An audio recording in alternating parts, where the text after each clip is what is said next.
Hey everyone, this is Libertarian Black Man.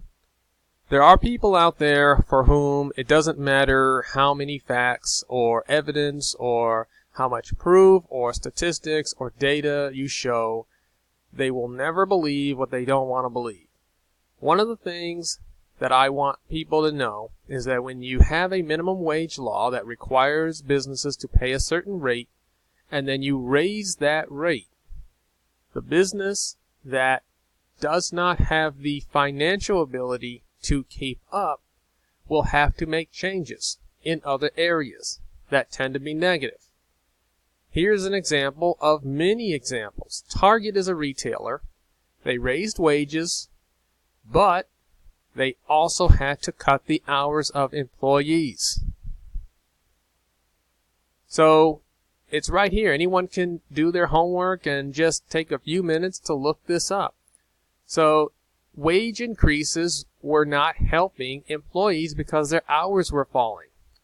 Back in 2017, Target raised its minimum wage to $15 an hour, saying that by the end of 2020 it would go to $15, but they're inching it up every few months, and hours have been scaled back for Target employees because Target decided it was going to raise their wage.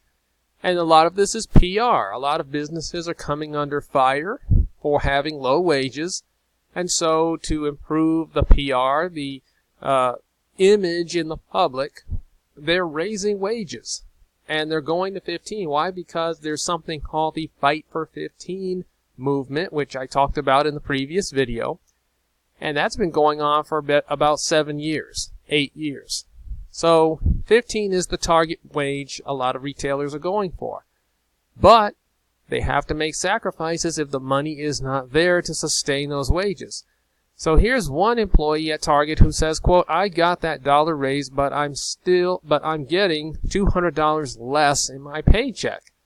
Someone who started working at a Florida Target and was making about 40 hours a week in terms of time, and now her hours have been cut to below 20 per week, $200 less in her paycheck.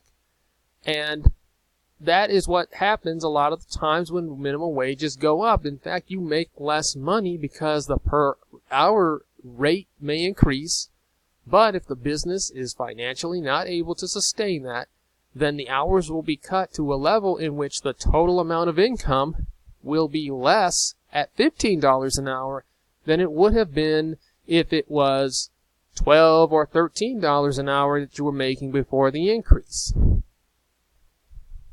So Target workers who say their hours have dropped due to a variety of reasons are being told that there were not hours available, or that their managers could not fit additional hours into their budgets. And this is the real reason. Because if you don't have the money, you just can't do it. Everything costs money.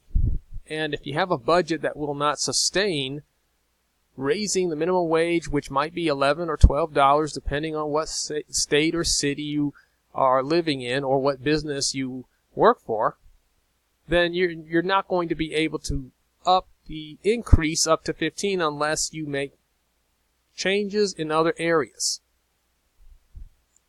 Here's another retailer, Walmart. This goes back 4 years.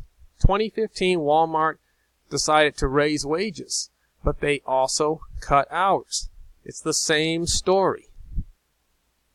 Whole Foods, which is owned now by Amazon, they raised wages because Amazon decided that it was going to go to $15 an hour, and hours have been cut according to Whole Foods employees after Amazon imposed that wage increase on Whole Foods. In New York City, back in earlier this year, restaurants were cutting staff hours as the minimum wage went to $15 per hour. In Seattle, same story. It doesn't matter if you're on the East Coast or West Coast or in the heartland of the country. If the minimum wage goes to a level in which your business cannot take it without making changes, then changes will occur. Seattle employers have cut hours after minimum wage raise. And once again, this increase in Seattle from $13 an hour, or it was below $13 an hour, it was raised to $13 an hour, and actually went to $15 an hour, but the increase left low-wage workers with less money in their pockets because some employers cut working hours. In other words, you were actually making more money at $13 or $12 or $14 or $11 an hour than you were making at $15 because employers had to adjust. And the adjustment actually cut more hours than, and in terms of the number of hours cut, the value of money lost in those cut hours exceeded the increase of money you got from the per hour rate going up. So more money per hour actually meant less money for the week. Here's another case. In Denver, small business owners prepare for minimum wage increase. This happened, this story is only a few weeks old, and it's unique because in this story you see that this one coffee shop is going a different route. So small business owners like Ryan Cobbin appreciate the gesture by the city of Denver to raise the wage, but doesn't necessarily like the idea. So this is the owner of this coffee shop, Ryan Cobbin, who says that I don't like this idea. I appreciate the attempt to try to make it easier for people to make more money, but this is not a good idea because he has not raised his prices in 2 years, even though his ingredient costs are going up and have been going up for several years. And so to add to that, the wage is now going up because the city says you have to pay more.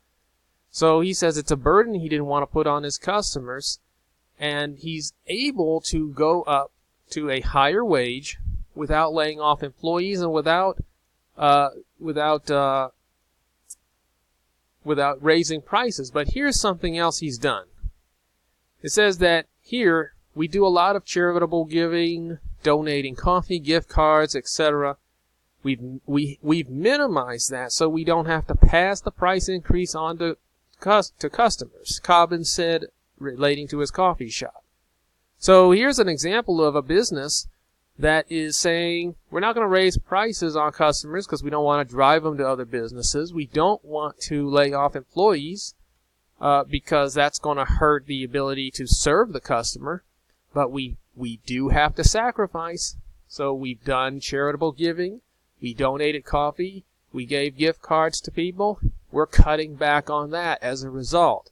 So people are paying for the minimum wage. Fewer gift cards. Less free coffee.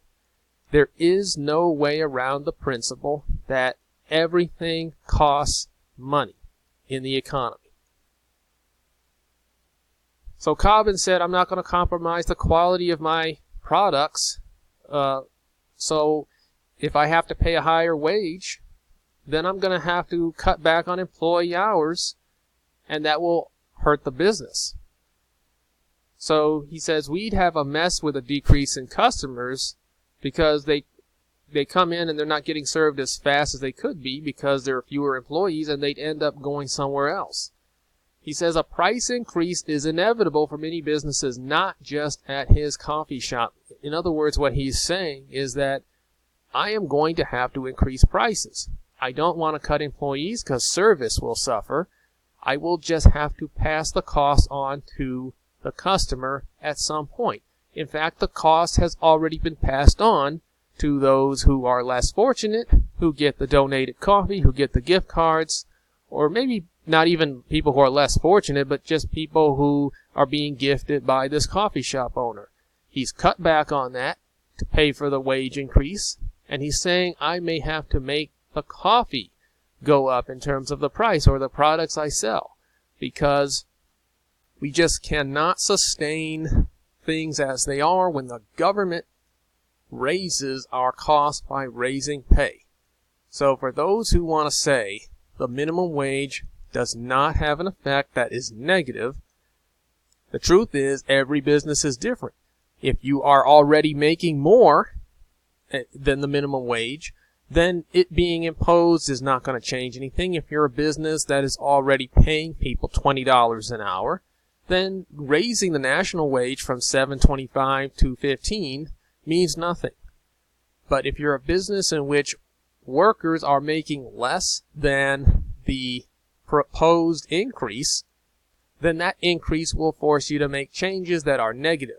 Lost employee hours, lost jobs, higher prices for consumers, meaning that their money is losing value, or less charitable giving, less in terms of serving the less fortunate, less in terms of maybe you're giving money to a scholarship fund, maybe you are helping the homeless. We've already seen businesses will cut back on those if they don't want to raise prices and if they don't want to cut hours or employees for their own business. No matter what anyone tells you, just look at the evidence. Minimum wage laws impose a cost, and they hurt the small business because they are the least able to afford those costs. So, once again, as a libertarian, I say vote for people who want to repeal the minimum wage, not for people who refuse to address the issue, and especially not for those who say the minimum wage should go up. Thanks for watching. Please subscribe to the YouTube channel, Libertarian Black Man, and subscribe to the Twitter page, Libertarian Black Man, and we hope to see you in the next video.